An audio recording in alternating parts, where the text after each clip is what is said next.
ఓం కాత్యాయనాయ విద్మహే కన్యాకుమారి ధీమహి తన్నో దుర్గిః ప్రచోదయాత్. స్వాహా. ఇక రాజమౌళి గారు, మీరేదో దేవుడు అనేవాడు లేడు లేదా నేను నమ్మను, అసలు ఆంజనేయ స్వామి అనేవాడు ఉంటే కనుక ఇలా ఎందుకు జరిగింది, ఇలాంటి ప్రశ్నలు మీరు వేశారు కాబట్టి ఏదో కాస్త భక్తి మార్గంలో ఉన్నాను, ఒక చిన్న సలహా ఇస్తానండి. నచ్చితే తీసుకోవచ్చు, లేకపోతే వదిలేచ్చు, ఇబ్బంది ఏం లేదు. మీరు ఇదివరకు ఇంటర్వ్యూ ఇచ్చారు, మీకు గుర్తుందో లేదో కానీ ప్రజలు కదండి, అందులో ఇది సోషల్ మీడియా ప్రపంచం, ఇక్కడ మనం ఏం చెప్పినా అలా గుద్దినట్టు మిగిలిపోతుంటుంది. మీరు ఒకసారి అన్నారు, శ్రీకృష్ణుడు 16,000 మంది మంచి గర్ల్ ఫ్రెండ్స్ ఉన్నారు ఆయనకి, మంచి కమర్షియల్ హీరో, అందుకే నాకు బాగా నచ్చుతాడు ఆయన, మంచి స్టోరీకి దిట్టంగా ఉంటాడు హీరోలాగా.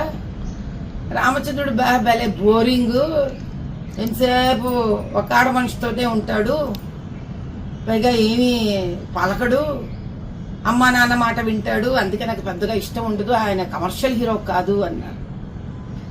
ఒకసారి ఆలోచిద్దామండి. కృష్ణుడి నుంచి తీసుకోవాల్సింది భగవద్గీతలో కొన్ని ఉన్నాయి. ఫలితాన్ని ఆశించి ఏది చెయ్యకూడదు, నీవు చేసే కర్తవ్యాన్ని నువ్వు చెయ్యి. అంత ఇష్టం ఉండిపోని 16,000 గర్ల్ ఫ్రెండ్స్ అనిపించుకున్నాడు మీతో. ఆయన పాప ఏం చేద్దాం, కలియుగంలో ఇలా ఇలా ఇలా ఇలా ఏడ్చింది మా జీవితాలంతా. పోనీ ఆ భగవద్గీత కృష్ణుడు చెప్పినవని నేర్చుకున్నారా? లేదు. ఏకపత్ని వ్రతుడైన రామచంద్రుడు కలియుగానికి ఆదర్శ పురుషుడండి. బయట పోయి ఒక ఆడపిల్లని, ఆఫీసులో ఒక ఆడపిల్లని, స్త్రీలను వేధించే వాళ్లకు అలా వేధించకూడదురా. స్త్రీ పూజ్యనీయురాలు. ఏకపత్ని వ్రతంలో ఉండే ఒక గొప్పతనం దానికి ఉంది. తల్లిదండ్రుల మాట వినాలి. మాతృదేవో భవ, పితృదేవో భవ, ఆచార్య దేవో భవ. ఇవన్నీ నేర్పించిన వాడు రామచంద్రుడు. అయోధ్య రాజు రామచంద్రుడు. భారతదేశంలో సనాతన హిందూ ధర్మానికి పునాది రామచంద్రుడు. రామ రాజ్య నిస్వార్థ స్థాపనను నేర్పించిన వాడు రామచంద్రుడు.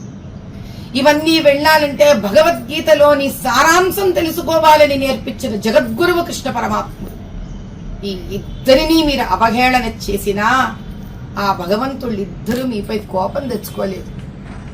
సమయం వచ్చినప్పుడు వాళ్ళ భక్తుడు, వాళ్లను గురువుగా దైవంగా ఆరాధించే ఆంజనేయ స్వామి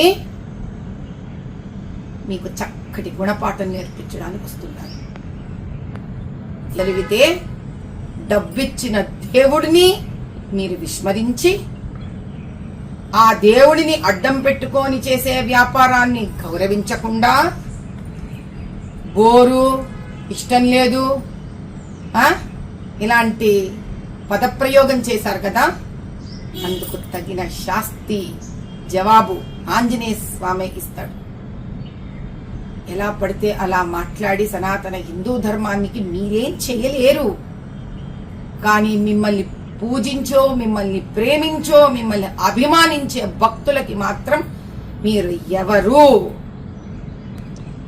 అనేది మాత్రం తెలిసిపోయింది.